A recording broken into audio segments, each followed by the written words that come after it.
lá, gente. Para o estudo de hoje, que é um estudo especialíssimo. É um estudo curto, mas é um estudo especialíssimo sobre... deixa eu começar de uma forma mais chique. É sobre Irat Yavé. Aprendam, repitam. Irat. Esse R tem que ser assim, ó. Irat. É tipo um ere. É um ere, mas um ere puxado. Irat Yavé. Irat Yavé, que é o temor do Senhor. Legal, né? Vamos lá? A gente vai ler 3 versículos, talvez 4. E aí, eu quero contar uma história muito legal para vocês e vai fazer todo sentido. Os textos, 3 ou 4 textos base são versículos apenas. O primeiro está em Salmo 34, 7. Quem sabe decor? Francine? Não, esse é o 35, 4. Não, o outro é o 37, 5. 34, 7. O anjo do Senhor acampa-se ao redor dos que o temem e os livra. Não é? O 37,5 é a graça do Senhor, ele satisfará os desejos do seu coração. O anjo do Senhor acampa-se ao redor dos que o temem e os livra. O segundo texto é Provérbios 19, 23, que diz assim: o temor do Senhor conduz à vida. Aquele que o tem ficará satisfeito e nenhum mal o visitará. O que acharam desse? Provérbios 19, 23. Olha esse versículo, hein? O temor do Senhor conduz à vida, aquele que o tem ficará satisfeito, e nenhum mal o visitará. O próximo texto, Salmo 111, 10. Em Salmo 111, 10, o temor do Senhor é o princípio da sabedoria. Revelam prudência todos os que o praticam. O seu louvor permanece para sempre. Repetindo, o temor do Senhor, Salmo 111, 10, o temor do Senhor é o princípio da sabedoria. Revelam prudência todos os que o praticam. E Provérbios 9, 10, que é o mais famoso de todos, na minha opinião, sobre o tema, né? Sobre o tema temor. O temor do Senhor é o princípio da sabedoria. Conhecer o santo é ter entendimento. Não é? Quando fala o santo, está falando do Senhor também, porque nós estamos falando de um Deus santo, Kadosh Yavé. A primeira coisa que a gente tem que pensar é o que é o temor na linguagem bíblica. Porque talvez para nós, no português aqui, brasileiro, coloquial, temor ele indica uma certa insegurança, está mais perto do medo, não é? Né? Você respeita aquilo que você teme, tem muito a ver com imposição, não é? Tem uma frase forte de Hitler, o autor é ruim, mas a frase é interessante, no livro, o livro famoso do Hitler é o... Eu só sei em alemão e português, eu não sei. Nossa, que internacional! Que internacional! Eu estava falando com meu amigo Alexandre lá da Alemanha agora. Agora já esqueci também. Alguém vai colocar no comentário aqui. E que ele fala que me emocionei, esqueci até a frase. Meu Deus! Esqueci a frase. Que bom, que é uma frase de Hitler, né? Mas qual era a ideia do raciocínio dele? Que as pessoas respeitam aquilo que eles temem. Então, que o respeito começa com o medo ou com o temor. Não é? Enfim, mas isso não é uma frase dele, obviamente, porque ele não é criador, ele é criatura, então ele copia isso de algum lugar. O grande lance é que a palavra temor na Bíblia, esse Irat Yavé, o temor do Senhor, reconhecido como o temor de Deus, ela é uma palavra hebraica de uma raiz chamada Yar. E essa raiz hebraica, Yar, tem a ver com honra, reverência. Então, o temor que a gente fala no português, né, que está associado a medo, no hebraico está associado a reverência.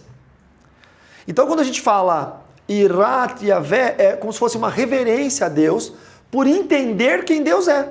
Poxa, Deus é tão santo, então eu vou me reverenciar a Ele, eu vou temer a Deus. Irat Yavé. Vejam, tá? Tem palavras na Bíblia, é por isso que é importante estudar um pouco de linguística, Porque tem palavras na Bíblia que, para nós, no português, tem sentido diferente. Já pegaram aquela frase do Salmo 23, né? O Senhor é meu pastor. Aí tem uma parte que fala bem assim, a tua vara e o teu cajado me consolam. Vou te perguntar, quem já apanhou de vara? Eu já apanhei de vara. Né? E muito. Quem já apanhou de cajado? Eu já. Não era um cajado, mas era uma pá de mexer polenta. Não a colher... Pô, sou de família. A pá de mexer no tacho. A pá.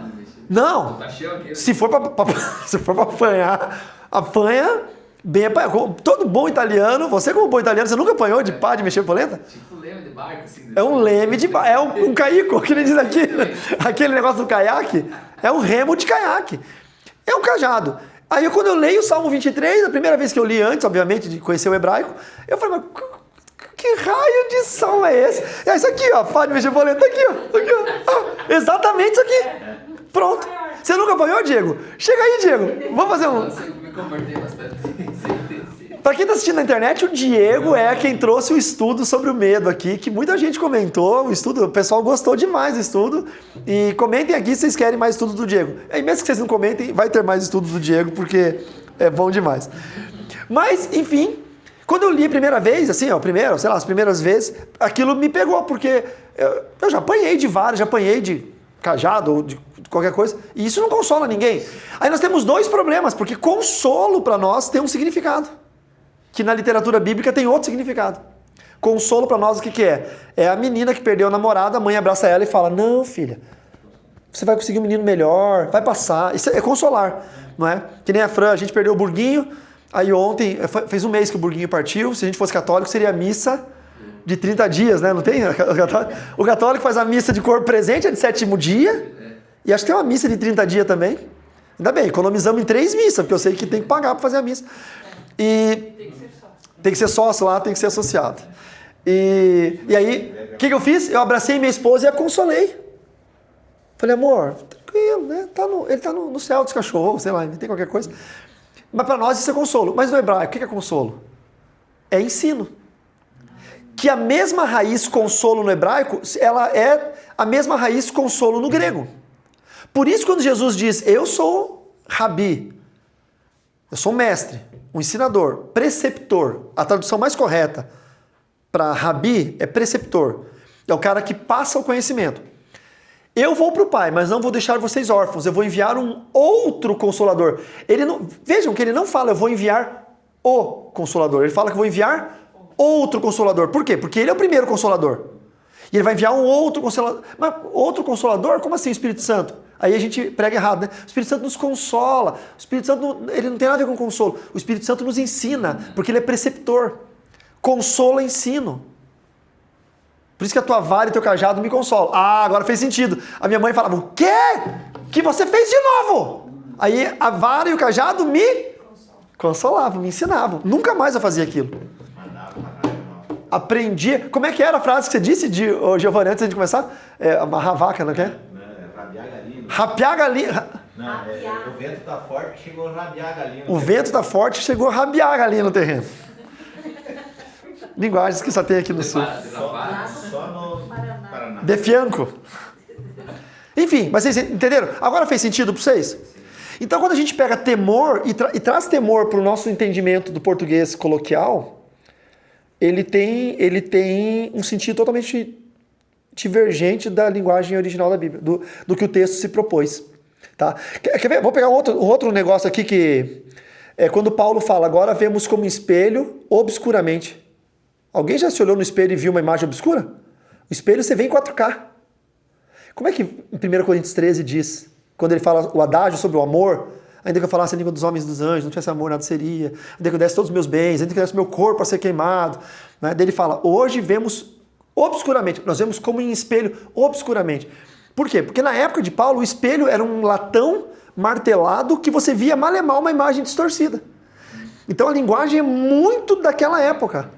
E a gente não muda a linguagem para não mudar o texto bíblico, mas todo leitor da Bíblia precisa entender que o espelho de Paulo é diferente do espelho do Carlo. Que o espelho do Carlo você vê em 4K. Mas o espelho do apóstolo Paulo você via uma imagem distorcida, você tinha que meio que focar a imagem ali para você poder se arrumar. E aí por isso que ele diz, do jeito que eu me vejo distorcido no espelho, é como eu vejo as coisas hoje. Eu não entendo os mistérios do mundo vindouro, mas quando eu partir, eu vou ver tudo claramente. Agora faz mais sentido 1 Coríntios 13. Então, outro exemplo linguístico. Nossa, vai virar uma aula de linguística. Eu não quero encher linguiça aqui.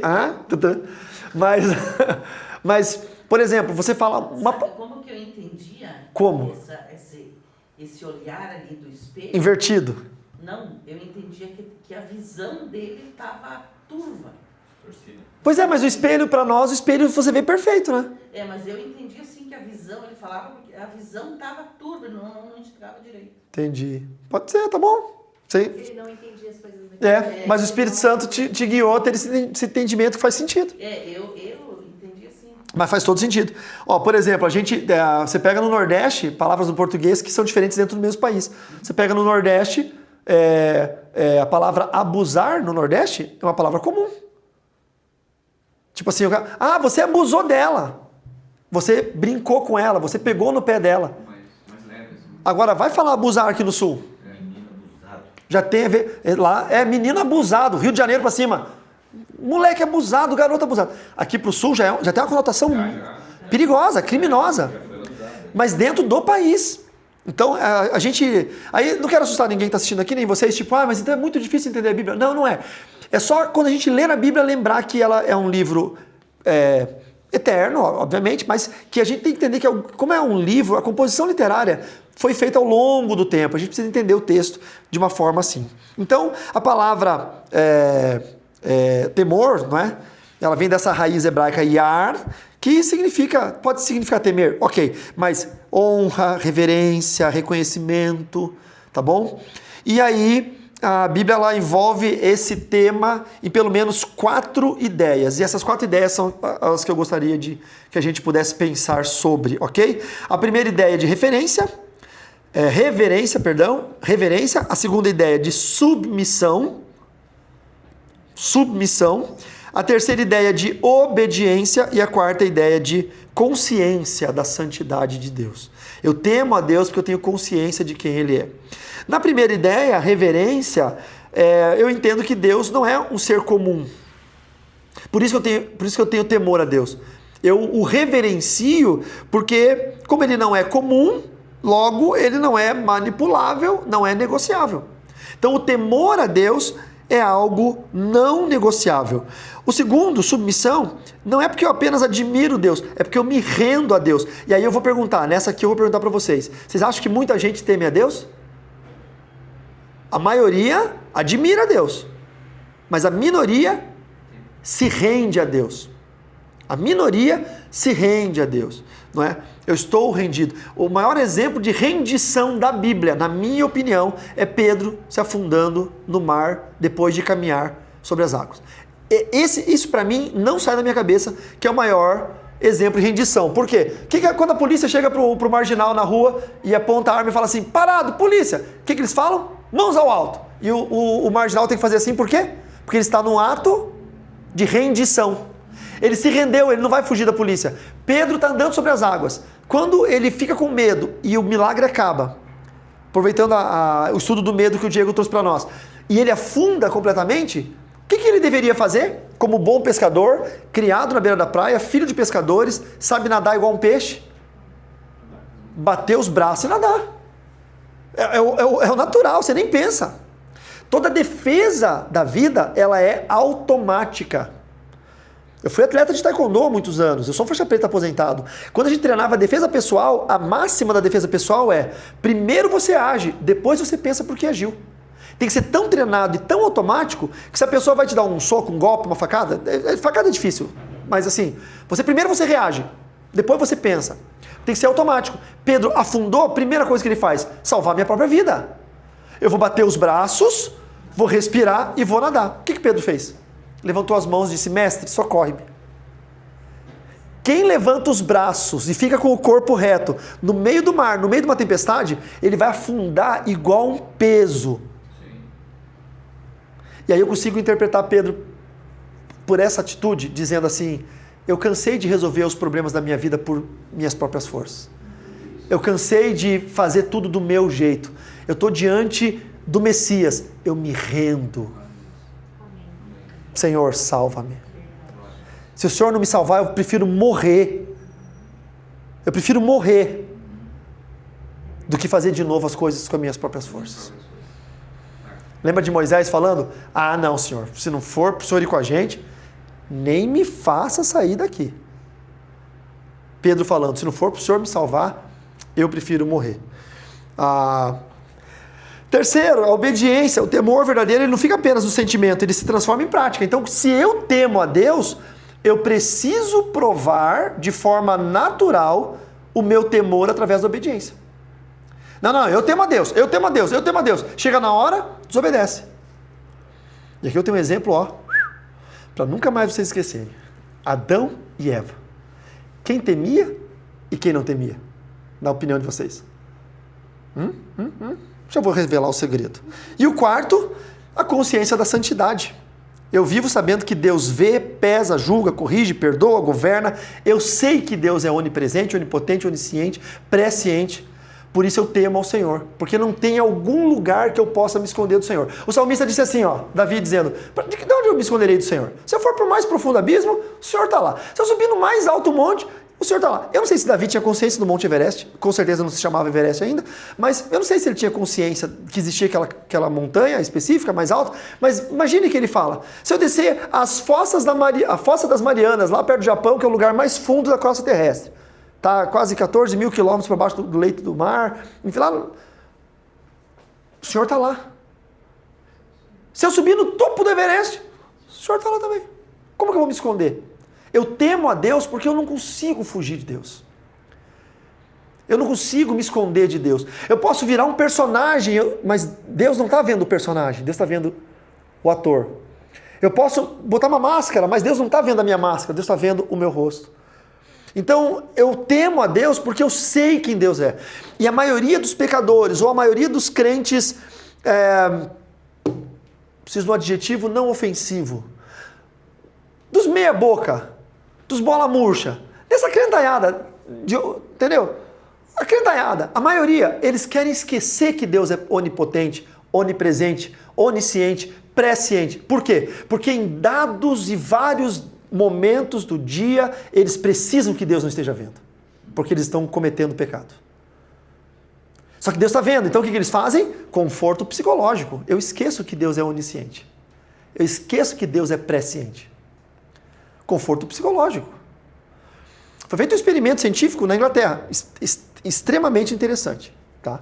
Colocaram uma carteira caída no chão, propositalmente, com dinheiro assim aparecendo, num canto do muro, numa calçada pública.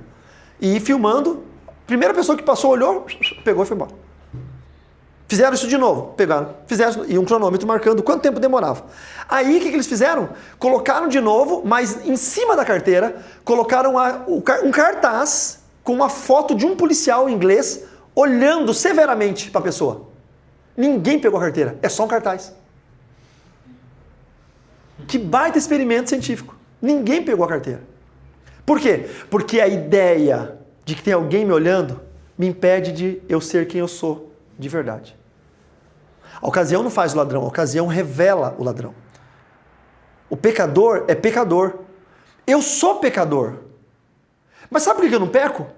Porque eu tenho um agente punitivo olhando para mim 24 horas. É a história do radar. O radar está lá, 60 por hora, você está andando a 100, 120. Você passa 60 pianinho, e aí você 120. Mas se o radar tivesse rodinha, ou se o radar fosse um drone que te acompanhasse a viagem inteira, você andaria 60 a viagem inteira. Porque o agente punitivo te acompanharia. O Espírito Santo é isso. O Espírito Santo não é um radar, quando você entra na igreja você baixa a velocidade, e quando você sai da igreja, você voa a velocidade que você quer. O Espírito Santo é esse radar móvel, um drone, que está te vendo o tempo todo. E a gente estava aí, Matheus, lá na loja, querendo comprar uma plaquinha para colar na porta do nosso prédio. E aí tinha uma plaquinha lá, sorria, você está sendo filmado. E o Matheus falou, sorria até quando você não está sendo filmado. E essa é a verdade. Por quê? Porque você não está sendo filmado pelos homens, mas há um Deus que vê tudo. E a consciência da santidade desse Deus precisa ser latente na nossa mente. Eu não posso esquecer que eu temo a Deus Porque quando eu for cometer um erro, Deus está vendo eu cometer esse erro. E aí eu que sou um pouco mais criativo, talvez, por ser escritor, eu imagino Deus triste.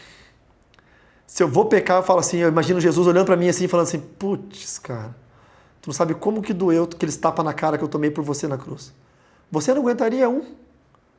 Você não chegaria a morrer na cruz, você morreria antes. Mas eu aguentei até a morte de cruz, porque a profecia dizia isso. Maldito todo aquele pendurado no madeiro.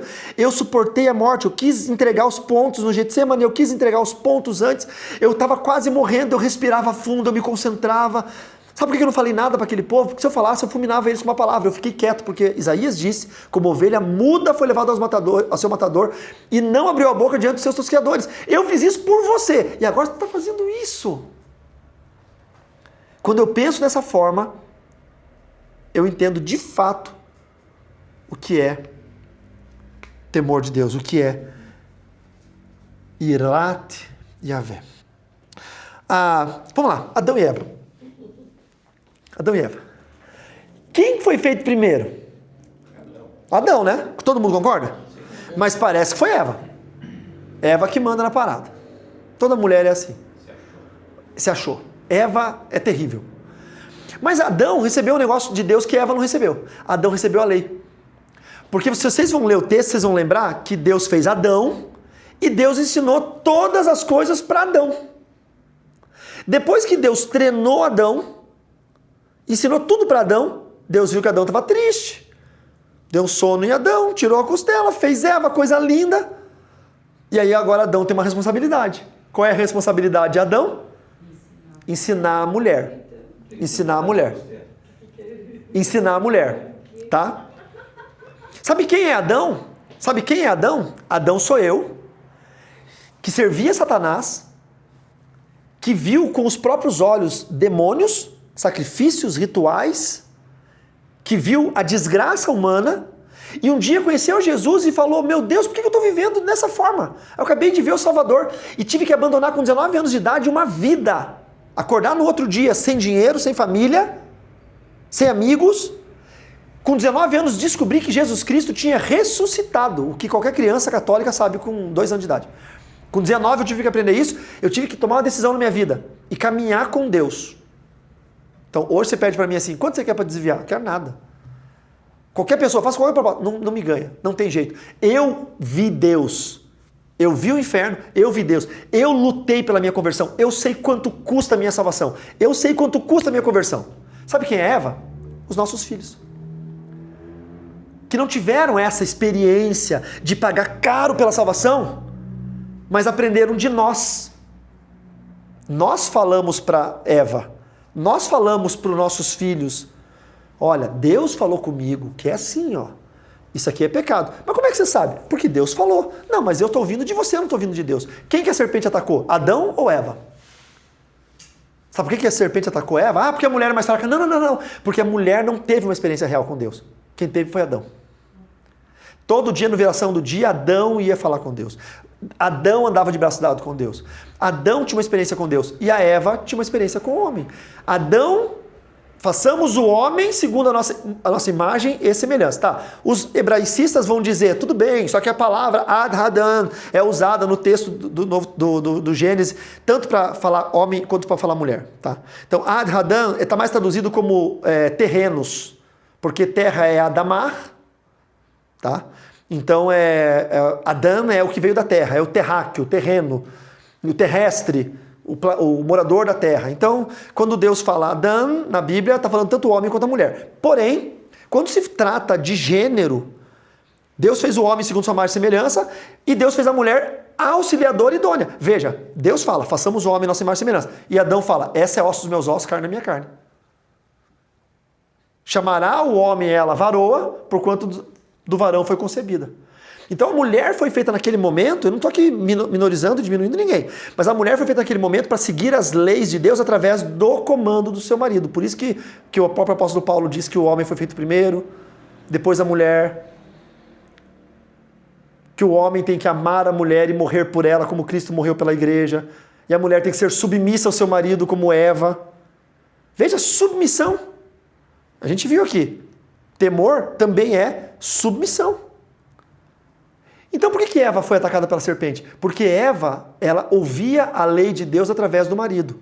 E Adão ouvia a lei de Deus através de Deus. Uma coisa que nós fazemos de errado é quando nós tolhemos o direito dos nossos filhos terem experiências com Deus. Quando nós queremos ensinar as nossas experiências para Deus. Não é? Eu fico imaginando, eu sou pai, né? Tenho o Thales e o Mateus, e às vezes eu converso muito com o Mateus, que mora com a gente, e falo, Mateus, você precisa buscar suas próprias experiências. Não, pai, mas eu conheço a Deus. Não, você conhece o Deus que eu te ensinei. Você conhece o Cristo que eu te mostrei. Você precisa ter uma experiência real com Deus. Você precisa ter uma experiência. E vai acontecer. Vai acontecer. E aí a promessa vem aonde? Ensina o menino no caminho, não o caminho, no caminho em que ele deve andar. E mesmo que ele chegue a ser grande, não se desviará dele. Vai acontecer a experiência. Ele vai ter um dia uma experiência, ele com Deus. Vai acontecer. Quantos testemunhos eu vi de crentes, filhos de pastores, que tinham uma vida religiosa, uma vida litúrgica, mas não tinha experiência com Deus, até que casou, a mulher engravidou e a criança nasceu com um problema na cabeça e estava com horas de vida contada, e o cara foi para o hospital, dobrou o joelho e falou, Senhor, eu ouvi sobre o Senhor, eu preguei sobre o Senhor, eu cantei sobre o Senhor, mas eu nunca vi o Senhor, e esse é o momento que eu preciso. E Deus se revelou para ele num porão de um hospital e curou a criança. Então, vai ter.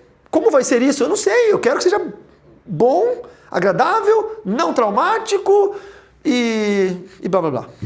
Mas às vezes precisa de um trauma, de um puxão de orelha, de um chacoalhão, para ter uma experiência real com Deus. Mas a verdade é essa, que, voltando a falar de Adão e Eva, a gente percebe claramente que Adão, ele era ligado a Deus. Passava o dia inteiro buscando Deus, falando com Deus, fazendo as coisas para Deus, obedecendo a Deus, servindo a Deus. E Eva, tadinha, sobrou na equação. E aí entrou a amizade da serpente. A Bíblia fala que quando Deus puniu Eva e a serpente, e Adão, obviamente, mas Eva e a serpente pelo pecado, Deus falou, porém inimizade entre ti e a mulher.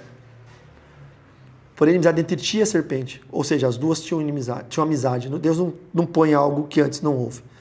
Não é? Então elas tinham uma amizade, elas já tinham se afeiçoado uma à outra. Esse é um grande problema. Por quê? Porque Eva, obviamente, não teve temor de Deus. Se tivesse temor de Deus, não teria pecado. Se tivesse temor de Deus, não teria pecado. E aí vem aquele negócio, mas Adão também não pecou? Adão pecou depois de Eva. Eva comeu o fruto primeiro, os olhos não se abriram, validou a palavra do diabo. O diabo falou, o dia que você comer, não vai abrir os olhos, porque vocês não vão morrer. Não vai fechar os olhos, vocês não vão morrer. Aí quando Adão comeu, porque Adão viu a mulher com o fruto mordido, Eva, o que você fez? Não, pode comer aqui, ó. Não aconteceu nada. Quando ele comeu, a Bíblia fala, os olhos de ambos se abriram. Então a ação da mulher validou o pecado do homem, porque são uma só carne, mas esse é o fato. Quem não teme o Senhor está propenso a ser tentado pelo diabo e cair. Quem teme ao Senhor, toda tentação é uma ofensa. É uma ofensa. Eu gosto de falar isso, né? Eu até brinco, de certa forma, uma brincadeira séria. Eu digo, se o diabo chegar para você e te tentar, você tem que se ofender. Fala, peraí, diabo, você acha que é tão barato assim para me derrubar? Não, toma esse dinheiro, toma essa mulher, toma esse homem, toma essa faca, mata o teu vizinho. Peraí, diabo, mas sério mesmo que tu acha que eu vou perder minha salvação por causa disso? É tão barato assim? Você tá me achando com cara de quê? Você errou a igreja.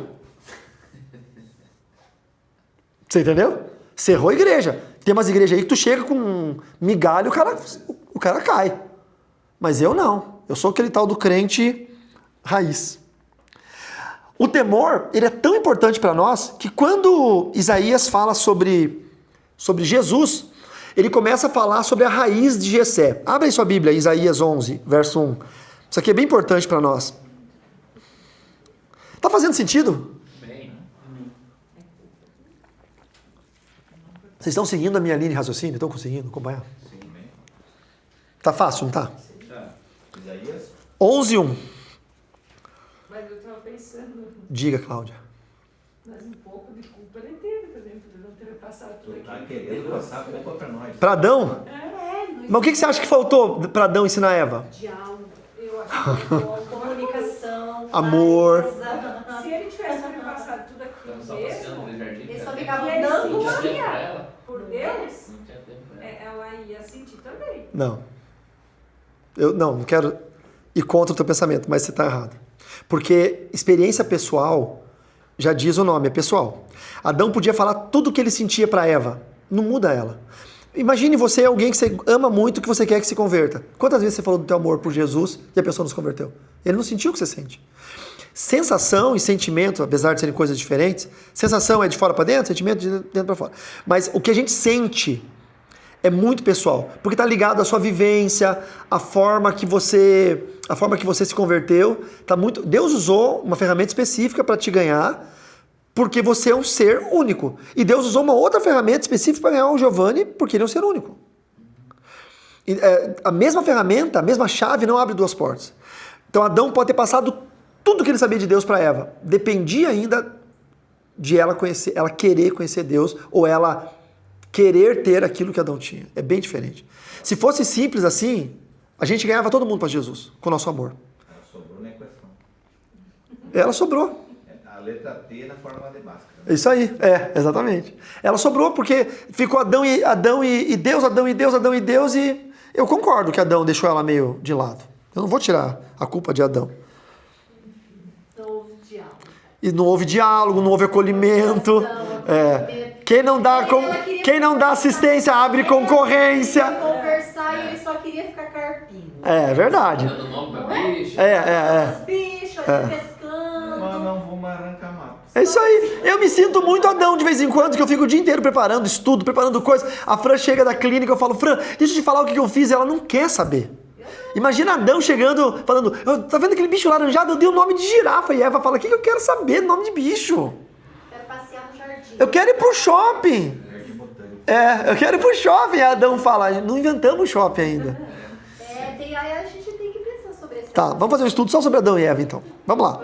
Do tronco de Jessé sairá um rebento, e das suas raízes brotará um renovo. Repousará sobre ele o Espírito do Senhor, o Espírito de sabedoria e de entendimento, o Espírito de conselho e de fortaleza, o Espírito de conhecimento e de temor do Senhor. Ele terá o seu prazer no temor do Senhor. De novo, não julgará segundo a aparência, nem decidirá pelo que ouviu dizer, mas julgará com justiça os pobres e decidirá com equidade a favor dos mansos da terra. E aí, enfim, vai falar, está falando sobre Jesus. Tá? Da raiz de Jessé, porque Jessé é o pai de Davi, não é? Então ele está na genealogia de Jesus lá em Mateus capítulo 1. Então você vê que a estrutura do temor de Deus ficou primeiro, para nós agora aqui que somos cristãos, nós estamos falando de um período neotestamentário, do Novo Testamento, a estrutura de temor de um cristão, ela começa em Cristo. Porque a profecia de Isaías disse que o rebento, o renovo de uma terra seca, a raiz de Jessé, seria firme no temor do Senhor. Então, se eu quero ser cristão, vocês sabem que no grego o ão é inho, né? Cristão é pequeno, pequeno Cristo. Nós somos pequenos Cristo, por isso que o nome é cristão. Se eu quero ser um pequeno Cristo, a primeira coisa primordial é ter temor, porque Cristo começa com o temor. Ele tem prazer no temor, ele se regozija no temor, algumas traduções dizem. Na minha tradução, ele terá o seu prazer no temor do Senhor. O que ele mais gosta, quando ele teme a Deus, ele fica assim, ó, se achando. Ele fala, tô cheio. Por quê? Teu time ganhou? Neymar foi convocado para a Copa? Não. Temor, eu tenho temor de Deus. Acho que nós crentes precisamos, queridos, resgatar o temor do Senhor. Quantos concordam comigo? Amém? Vamos encerrar. Falamos sobre esses 4 pontos. E para a gente encerrar, eu estou trazendo Cristo agora, então eu estou trazendo a cristocentridade do temor. Romanos 8:1, todo mundo sabe decor, com certeza. Francine, com certeza sabe, foi o versículo que a Francine mais recitou na vida dela. Recite, Francine, para nós, decor. Salmo 126:1. Romanos 8:1. Nossa, onde é que você está? Romanos 8:1, ela jogou Salmo 126:1. Fala o Salmo 126:1 também, vai lá. Quando o Senhor restaurou a nossa sorte, ficamos como quem somos. Tá bom, mas não é esse. Agora fala Romanos 8:1. Não há condenação para os que estão em Cristo Jesus. Agora, pois, já não existe nenhuma condenação para os que estão em Cristo Jesus. Se Cristo foi trazido como Cordeiro de Deus, como verbo que se fez carne, com a base do temor, do prazer, do regozijo no temor do Senhor, e nós como Cristo também temos essa base, não há condenação, porque nós estamos em Cristo. Então o temor nos protege. E aí a gente volta então àquele início, né?